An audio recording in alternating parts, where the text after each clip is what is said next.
So in the midst of all of the Trump bad, Trump the worst president ever, Trump this, whatever he does, it's bad. Whatever he says, it's horrible or he's horrible for it. The whole nine, right?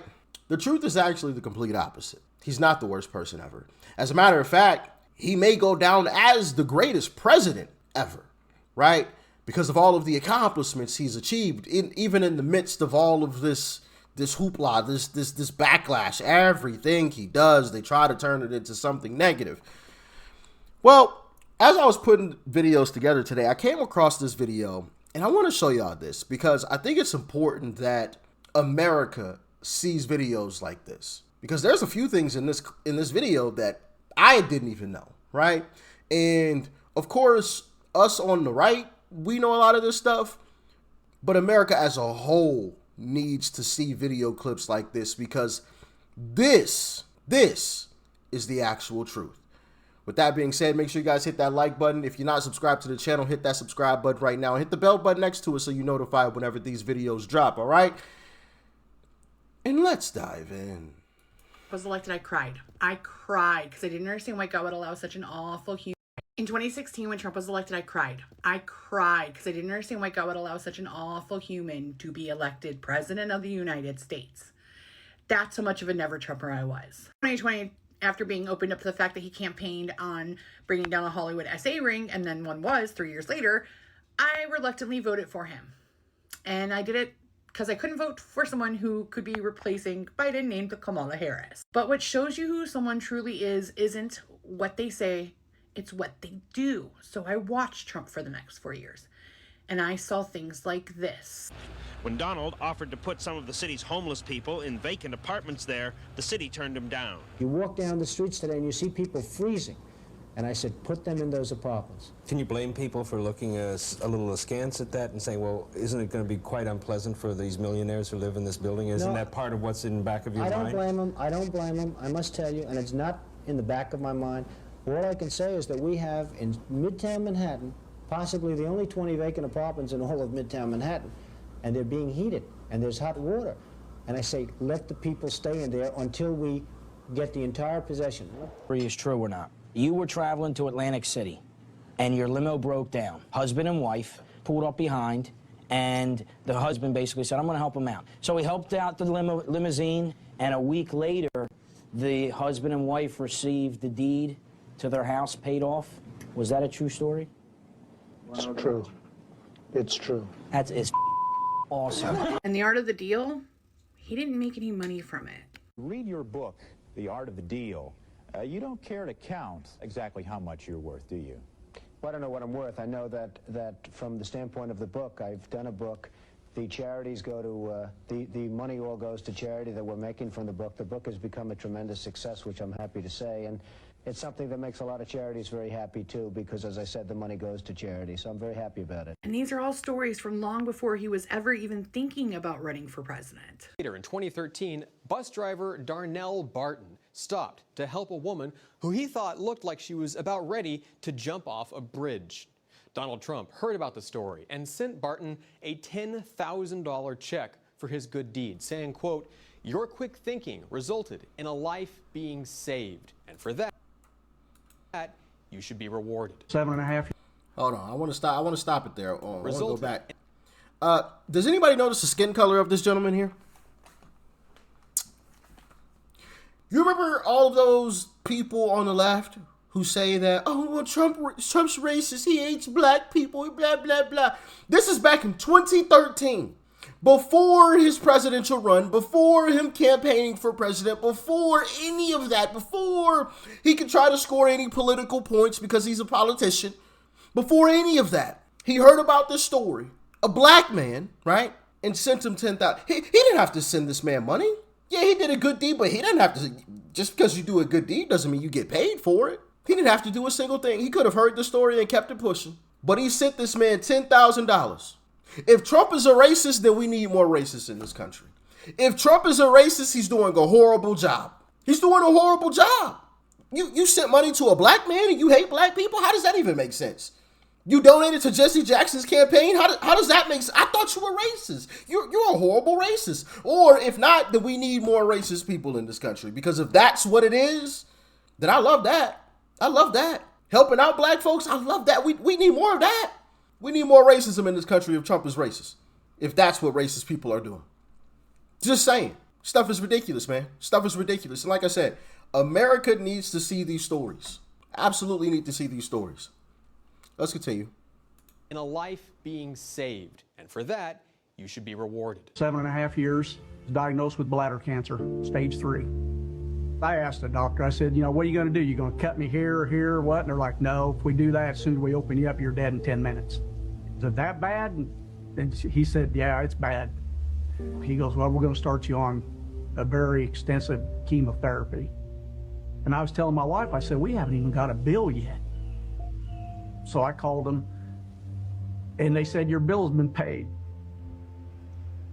And I said, what do you mean my bill's been paid? I haven't made a payment on that yet. They said, you know Donald J. Trump? And she said, your bill's, it's been paid. And there were so many more stories like that. Stories of people who worked for Trump, who he gave a loan and then told him never to pay him back. And woman who worked for him cleaning rooms, whose daughter got cancer, and he paid off her bills and gave her time off from work paid so she could spend it with her daughter, who was... As far as the story goes with the Trump telling the folks they didn't have to pay him back, Judge Joe Brown actually told the story about some black gentlemen who couldn't get a business loan. Nobody would give them a business loan, and somebody just mentioned, hey, try to go to Donald Trump. Try to go to Donald Trump. So they went to Donald Trump for the business loan. He gave them the loan. He said, when you bring me the money, I want it paid in full. Okay? Don't come back until it's paid in full. They came back to him with the check, gave Uncle Trump the check. He looked at it. He said, is this what you were supposed to owe me? He ripped up the check and said, hey, congratulations, run your business. These are black gentlemen, black folks. Matter of fact, I think I showed you guys the Judge Joe Brown clip of him talking about that story. Black gentlemen, let them borrow money. When they brought him the money back to pay him back, he just ripped up the check in front of him and said, hey, congratulations, run your business. If that's what a racist person does, then we need more of that. We need more of it. We need more. Carry on. Sick and dying. And then I watched him show up in Ohio when no other politician did. JD's been here for 4 days. I've been watching him every day. JD Vance has been incredible. To the people of East Palestine and to the nearby communities in Ohio and Pennsylvania, we have told you loud and clear, you are not forgotten.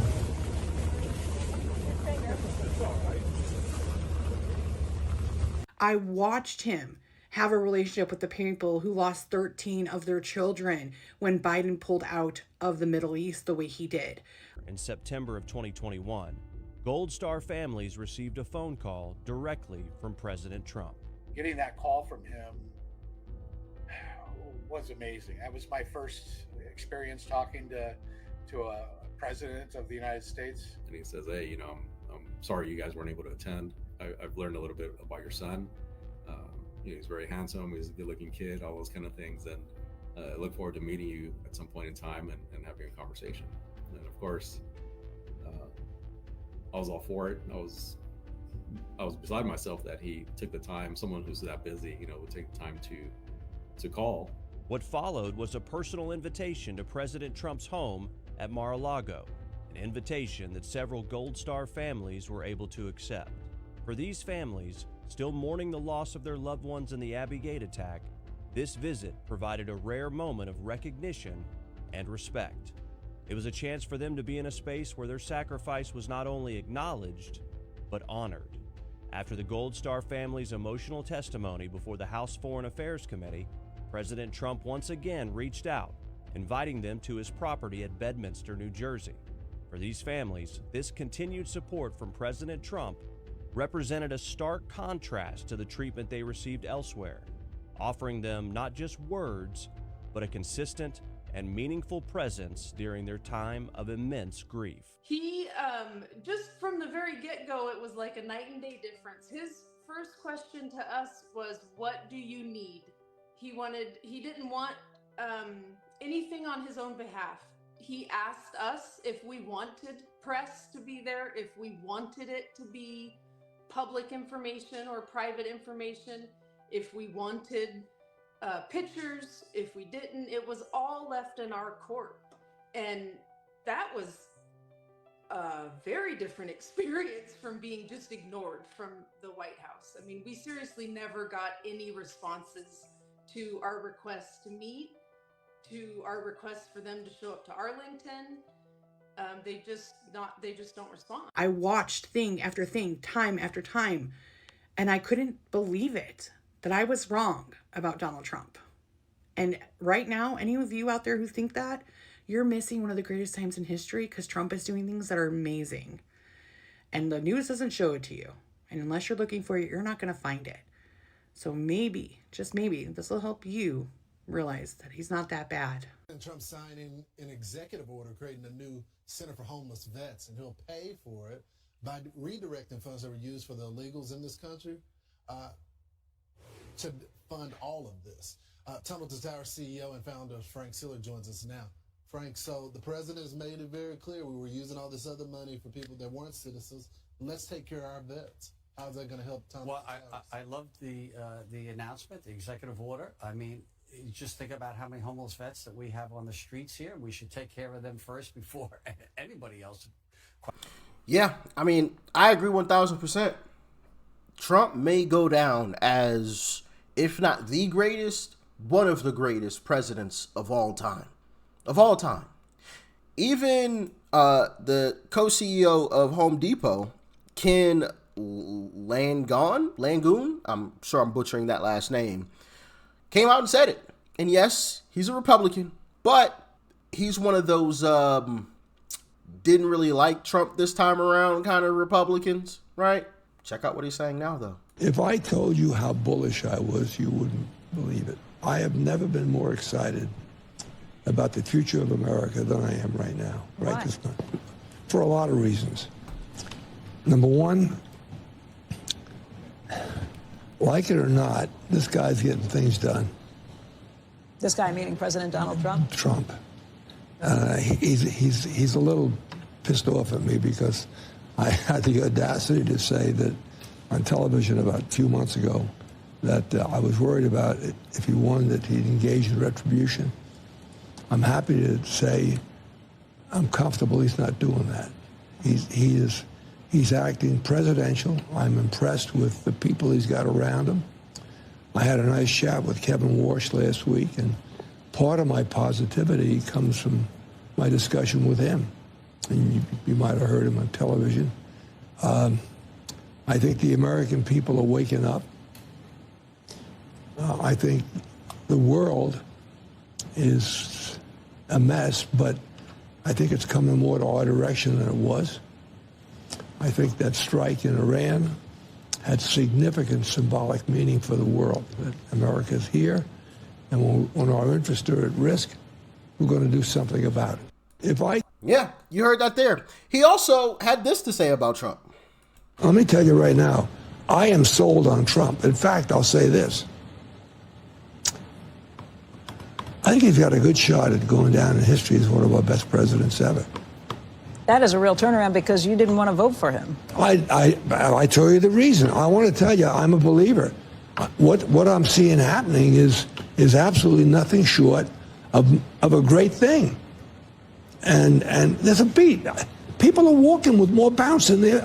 It's all around. I gave you quite a bit of grief. Huh? I gave you grief. You give me grief? I gave you grief when it was a binary choice. You're still complaining about Trump and it was a binary choice. It's like, are you kidding me? Knowledge implies one thing. When you made a mistake, admit it. Okay. I think this guy is turning out to be a president. Right. One of the pilots on that miraculous trip to Iran that we wiped out, whatever the hell we wiped out. Right. He said, you're the only guy that in the presidency that would have done what you did. One of the pilots said that. Yeah. And you know what? He's probably right. Yeah. From someone who didn't even want to vote for him in this past election, now says, hey, this guy may go down as one of the best presidents ever. Because what he's doing is just nothing short of amazing. And then when you put the backdrop, right, the great person that he actually is, not the person that the media tries to portray him to be, when you put the backdrop of the person that he actually is, oh man, Trump's going down in the history books. Absolutely going down in the history books. And you know, it's crazy to say that we're all around to experience it. We don't have to read in the history books, you know, Donald J. Trump, you know, did this and he did that, and this was going on, and this was great, and that was great. And all of the people, you know, on the left, all of the Democrats were, you know, doom and gloom the whole time, but he turned everything around. We don't have to read it in the history books. We're here experiencing it. We're living it. Man, living through history. Absolutely amazing. Absolutely amazing. But, you know, I'll leave you guys with this. One thing that I kind of don't like, and I get why he doesn't do it. Like, I kind of just don't like the fact that he just doesn't come out and just say it. Say it. Bro, there's so many amazing things that Trump has done, and that wasn't even all of them. Like, she didn't even mention the homeless woman that Trump let stay in Trump in his hotel for free, 3 meals a day. He sends her a fresh bouquet of flowers every single week. Homeless black woman, right? Has let her stay in a hotel for free for years, right? And none of us would have known about that story unless she made a video and came out and told the story about it while staying in his hotel, telling the story, right? I made a video on that a couple years back, actually. But, you know, sometimes I just wish he would just come out and just say it. Because it's so frustrating to watch the left paint him in this negative light. And we all know the truth. We all know these stories. We all know all of this stuff. Well, I just wish Trump would just come out and just lay it out. If I'm such a horrible person, why did I help this person? Why did I help that person? Why did I do this? Why did I do that? Why did I do this? Why did I help this person over here? Like, there's so many different things, and I understand he didn't do it for the fame. He didn't do it for notoriety. He didn't do it for political points. He didn't do it for any of that. So part of me actually kind of does respect the fact that he doesn't, you know, come out and say anything. Because it's not what he did it for. But then there's also a side of me that's like, just say it. Just say it. Shut these people up. Just shut them up. I'm sick of it. You know? Do y'all feel that same way? Like there's part of you that's like, yeah, I understand why he doesn't do it. And I really do respect the reason why he doesn't do it, you know? But then it's like over here, like, bro, they keep hounding you, bro. They keep saying how horrible of a person you are. You did all of this. And you don't say a thing. You know, like I said, I respect it, but I just wish just one day he would just, boom, you know, just lay it all out. Just shut them up dead in their tracks. What have you done? How many people have you actually helped? I don't mean just lip service. I don't mean just up here lip bumping. You know, we need to help the poor. We need to help these. How many people have you actually helped? You know? Sometimes I just wish he would do it. Anyway, I'm going to let y'all get out of here. Make sure y'all hit that like button, share this video, hit that arrow button down below, copy the link, share it with anybody and everybody, paste it on Twitter or X, I guess, Instagram, post it on your Instagram story, Facebook story, all that. America needs to see this. Y'all stay safe out there. Peace and love. I'm out.